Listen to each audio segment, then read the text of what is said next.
Olá para todos, vamos dar início então à nossa terceira aula de execução civil e o tema da aula de hoje é a questão da competência. A relação à competência ao atual CPC, a gente vai ver que as regras são bem tranquilas e simplificaram muito o processo civil em comparação com o CPC antigo. Tratando-se da competência, primeiro vamos falar sobre os títulos judiciais. Quando a gente fala de título judicial, a gente está falando de cumprimento de sentença. Dentro daquilo que a gente viu na primeira aula do processo sincrético, que você vai ter uma fase de conhecimento e uma fase executiva. Tratando-se de títulos judiciais, a gente está falando exatamente disso, né? Já houve uma declaração numa fase de conhecimento do Estado e agora você vai ter uma fase de cumprimento de sentença. O que diz o CPC em relação à competência? Aqui vai se levar em conta a funcionalidade, além do território, a funcionalidade. Então a gente vai ter que, como primeira regra, os tribunais. Será competente os tribunais nas suas causas de competências originária. Se o processo é de competência originária do tribunal, naquela fase de conhecimento, ele vai ser competente também para a fase de cumprimento de sentença. E a nossa regra geral, né? O juízo que decidiu a causa, aquele juízo que decidiu na fase de conhecimento, é o competente agora para processar e julgar a fase de cumprimento de sentença. Por fim, será do juízo civil competente quando se tratar de sentença penal condenatória, de sentença arbitral e de sentença estrangeira ou de acordo preferida pelo Tribunal Marítimo. Nesse caso, será o juízo civil competente para processar e julgar essa fase de cumprimento de sentença.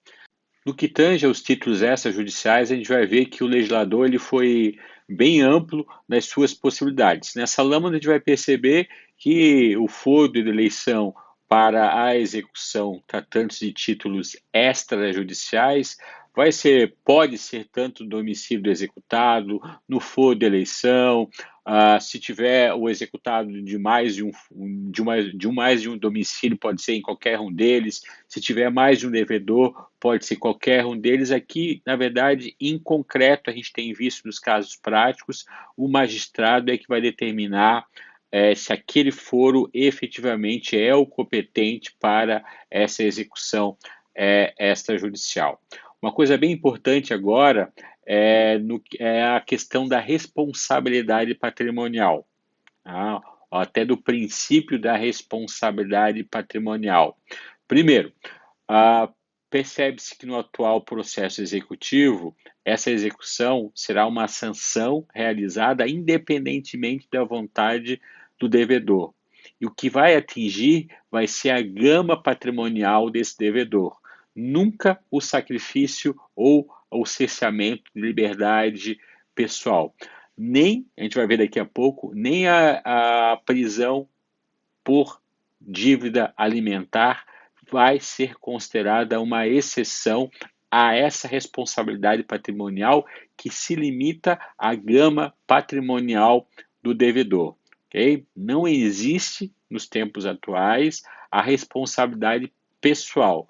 A gente sempre brinca que bom era na Roma Antiga, né? Que você podia vender o devedor e a família em praça pública e o valor arrecadado com essa venda pagar saldar o crédito. Hoje é impossível isso. No nosso sistema jurídico, a responsabilidade sempre vai cair em cima do patrimônio do devedor, nunca na liberdade ou na responsabilidade pessoal.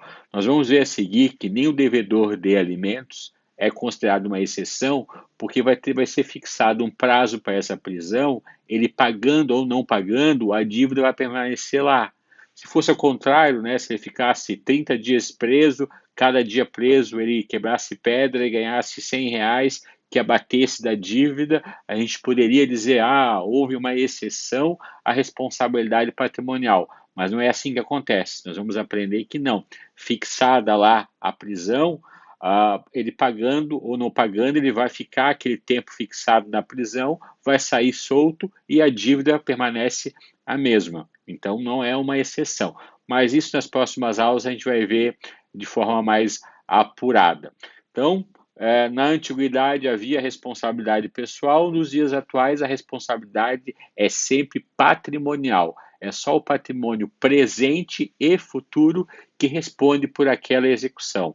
Okay? O 789 diz, né, o devedor responde com todos os seus bens presentes e futuros para o cumprimento de suas obrigações, salvo as restrições estabelecidas em lei. Sempre tem o salvo, né? Esse salvo que vai ter uma aula própria, que a gente vai ver que dentro daquela gama de bens do devedor, ainda há bens que são considerados impenhoráveis. Aí esses bens não vai haver a possibilidade de fazer a penhora sobre ele. Então aqui o 789 ele cuida, né, de responsabilidade primeira. Assim, além da responsabilidade primária lá do 789, também há previsão legal nos seus incisos da responsabilidade subsidiária ou secundária, melhor dizendo, dispostas no inciso 3º e 5º do CPC, que determina que em algumas situações patrimônio de terceiros serão responsabilizados por aquela execução. A regra inicial, a responsabilidade primária é o patrimônio presente e futuro do devedor. Assim, de forma excepcional, a lei admite que, em algumas situações, o patrimônio em nome de terceiros suportem aquela execução. A lei vai determinar essas hipóteses. Vamos ver. Responde de forma secundária a essa responsabilidade secundária do sucessor a título singular, tratando-se de execução fundada em direito real ou obrigação reipersecutória. Vocês ainda vão aprender o que é isso, né? Nas disciplinas adiante, diante das coisas que vocês não tiveram ainda, vocês vão aprender que o direito real, o direito à propriedade, ele é todo fatiado e ele pode envolver situações obrigacionais. Mas basta saber, por enquanto, aqui, é que, excepcionalmente, pode haver essa responsabilidade secundária em que um bem vai estar em nome de terceiro, mas ele pode voltar para o patrimônio devedor e acabar aquele bem suportando aquela execução. Vamos pensar no exemplo mais clássico disso, de uma ação pauliana.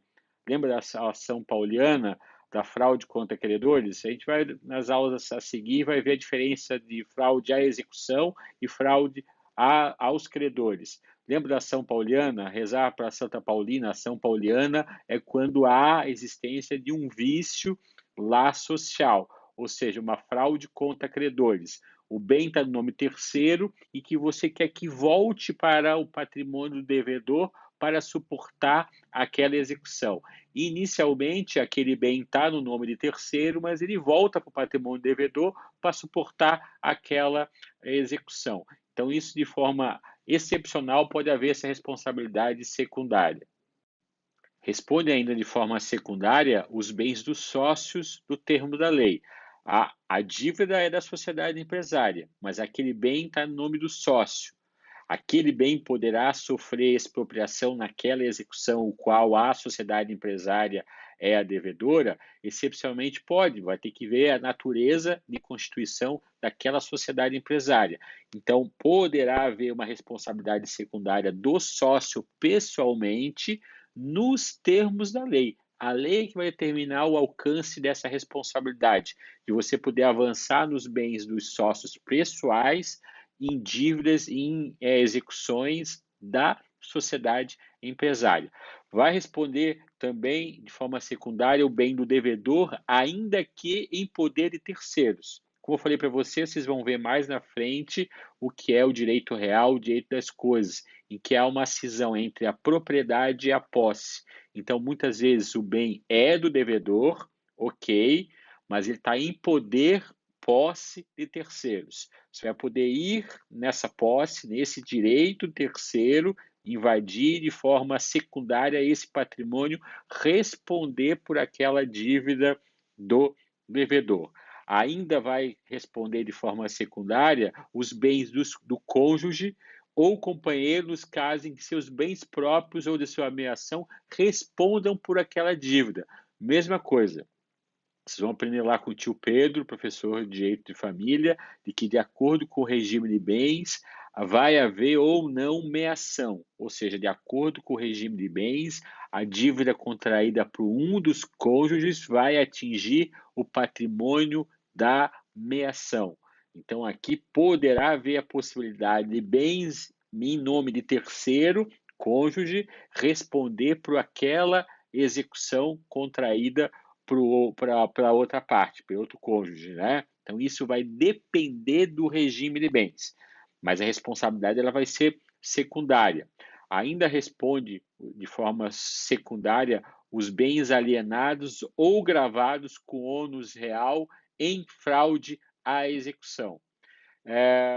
Esse item a gente vai ver nas próximas aulas, em que a gente vai comparar fraude à execução e fraude contra credores.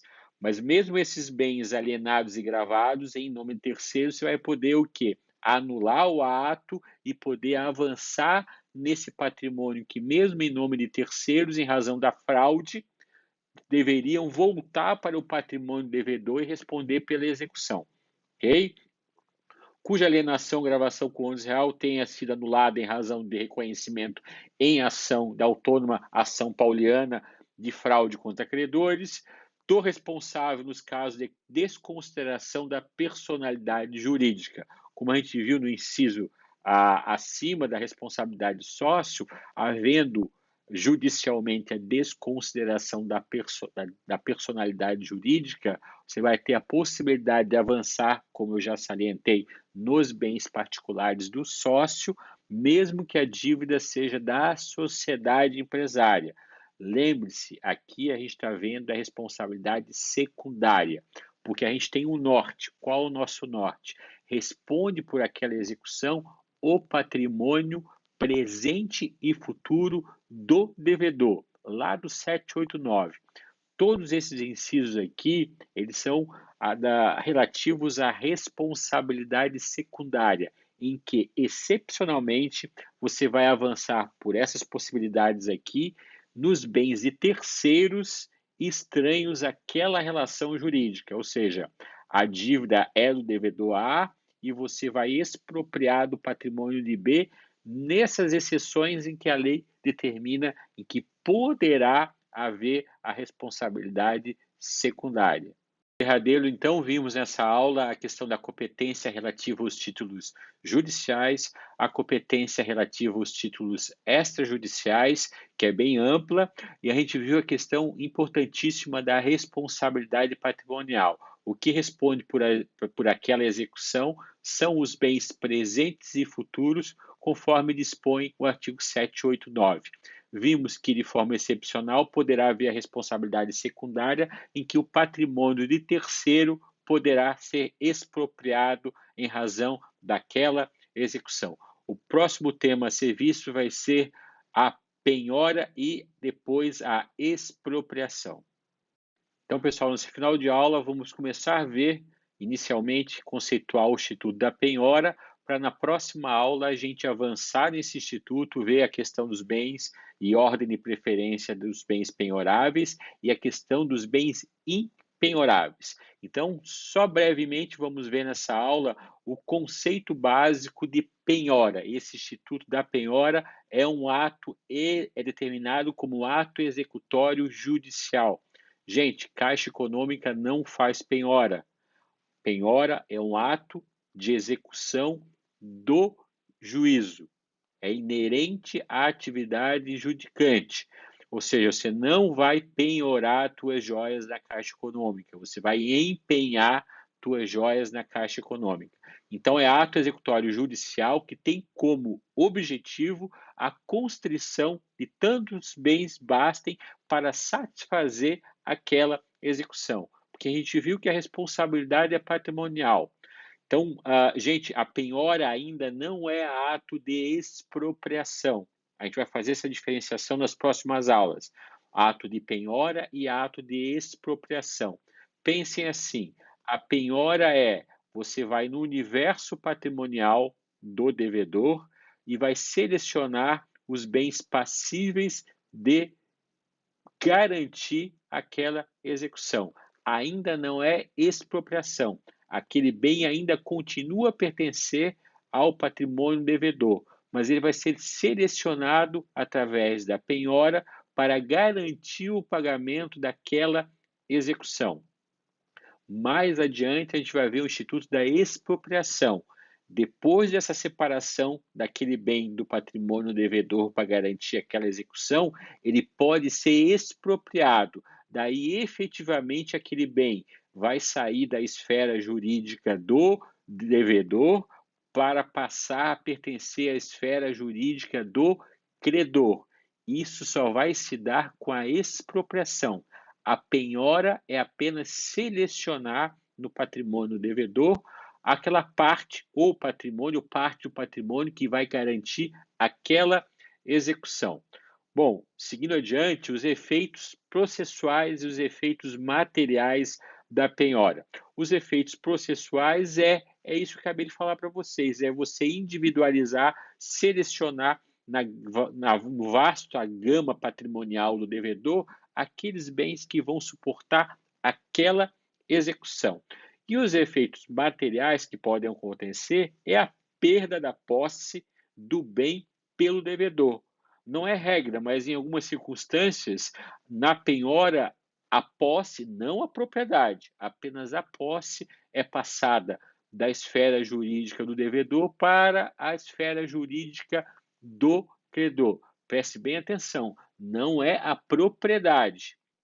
A propriedade vai ser passada para o credor na expropriação, mas até ser decidida aquela execução, poderá o juiz entender que é melhor que a posse já fique com o credor. Não é, aliás, não é nem a regra é que ela continue nas mãos do devedor, porque é uma responsabilidade para o credor. Porque futuramente pode ficar decidido que, por exemplo, aquela execução não deveria nem ter se iniciado, porque pode ter sido visto que o título, como a gente aprendeu, não preenche todos os seus requisitos, ou seja, não é líquido, certo e exigível. Seguindo adiante, então, esses são os efeitos processuais e os efeitos materiais desse instituto da penhora. Importante ressaltar ainda que, desde logo, que um determinado bem do devedor pode sofrer diversas penhoras, ou seja, um bem do devedor pode sofrer diversas penhoras. Um veículo, por exemplo, pode sofrer várias penhoras oriundas de processos diversos, tá? Com valores diversos. Neste caso, segundo o artigo 797, parágrafo 1º do CPC, vai prevalecer o direito de preferência obedecendo às ordens de penhora. Quem fizer primeiro a penhora vai ter direito à preferência, mas é possível sim que um bem garanta mais do que uma execução. E a pergunta que não quer calar é por aqui que nós vamos ficar nessa aula de hoje, existe uma ordem preferencial para a penhora de bens do devedor? A resposta é sim, existe uma ordem de preferência. O artigo 835 lá do CPC estabelece uma ordem de preferência que deve ser observada pelo juízo, pelo oficial de justiça, pelo operador do direito. Na aula que vem, nós vamos ver essa ordem de preferência e a gente vai ver se ela é efetivamente taxativa. Até a próxima aula, então.